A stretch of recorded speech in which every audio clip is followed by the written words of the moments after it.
Yes, there's very, very wonderful work being done by the United Nations. But we know how powerless, in effect, it is. It's a club of representatives of governments, each of whom are tied to the political infighting in their own government that sends them there. We've heard previously from a speaker who had difficulties getting his views across to a particular UN committee. There's so much intrigue and political infighting going on in the United Nations that it's almost unable to actually do anything at the end of the day. And it's proved unable to stop, say, the fighting in Darfur, or to really solve the Israel-Palestine conflict, or to really solve the problems of Cyprus, or Tibet, or Northern Ireland. So many conflicts, partly because they're internal. And one thing governments can say is, that's an internal conflict, like Tibet-China. And it's all a question of definition. Is Tibet part of China?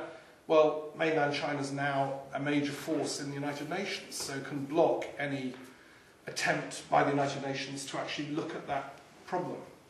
And that goes on all the time. Let's just take one example.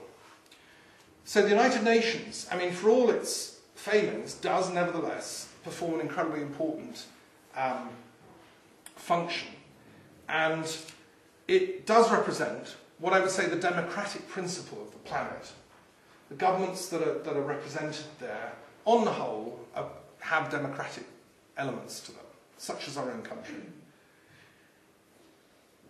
So that's, in a sense, Aristotle will be pleased. Democracies have got a club. What about the aristocracies of the planet? Where are they? Well, they're there in our kind of scientific institutions. They're there in our academic networking. They're there in our elite groups. Things like professional bodies, doctors, etc., etc. And in a sense, yes, they're represented. They are. They have their networks. They have their ways of communicating. But when you come to the monarchs, there's a void. Okay, we've heard at this conference about the history of monarchy, and we've heard about the sacredness of the monarch's functions. We've heard about the god kings of England, the god kings of Europe. We've heard about the Sumerian ancient dynasties and the Babylonian dynasties. We've had a feast of monarchical wisdom, if you want. We've heard about some wise rulers from the past, some wise kings. But look around the planet now, and what are they doing?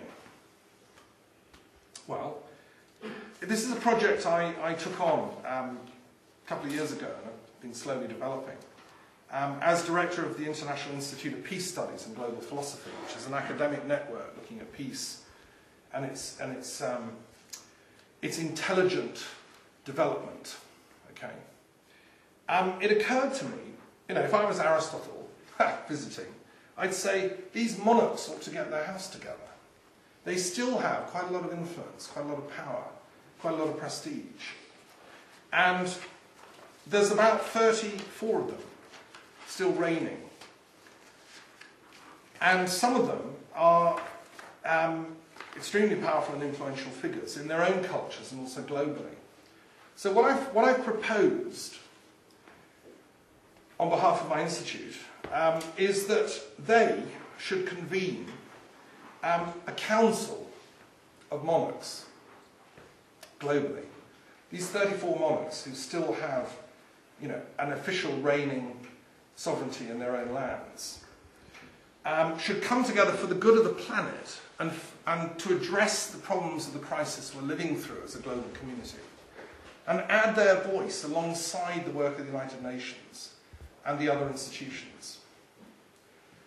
So what I've done is actually produced a document which I've got here, a policy document for the Council of Monarchs, right, which was mailed earlier this year to every single reigning monarch on the planet. And I've started having some replies from them. And what I'm proposing is that they should come together every year, hosting each other in turn. There's only 34 people. It would be a weekend conference. And they would simply come together and discuss the problems of the planet. Right?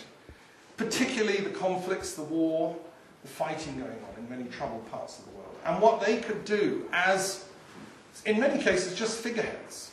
They may not have actual power, you know, but they certainly have moral power, and they certainly often have financial power, because we're talking about some of the wealthiest people on the planet, these great dynasties, okay?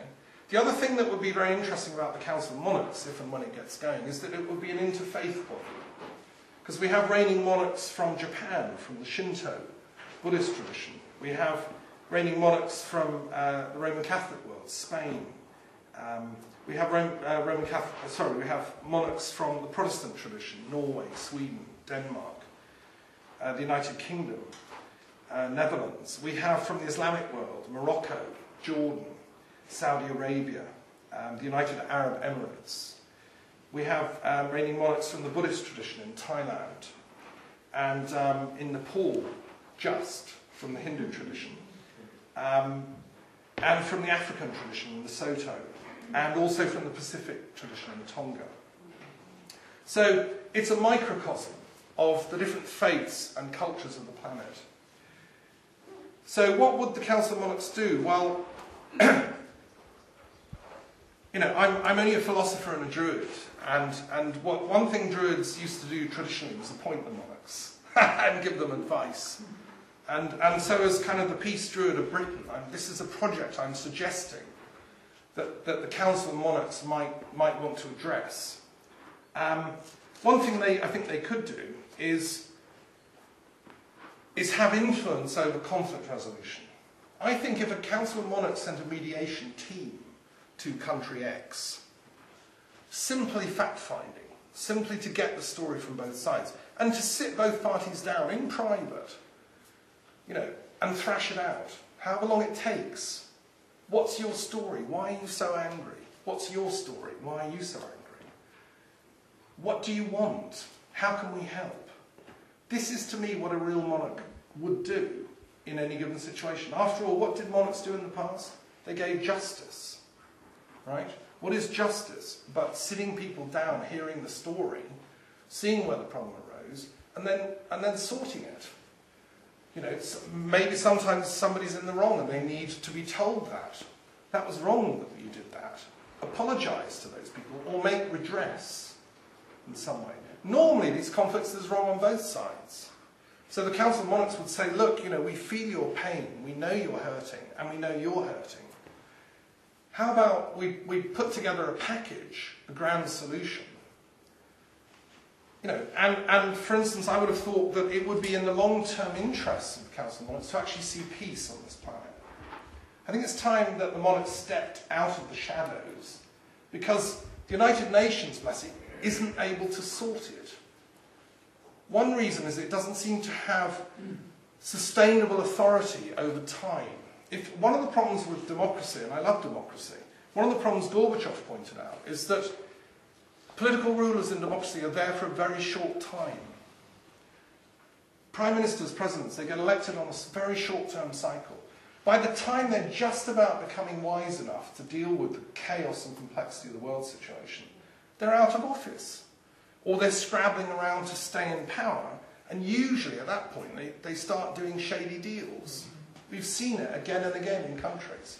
As we speak now, we see so-called democratic politicians, you know, hanging on to power, doing deals, you know, etc., etc. It's an inbuilt flaw in democracy. You don't get it in monarchies. Because you have a clear dynastic succession, because you're there for life, you have time to build up wisdom.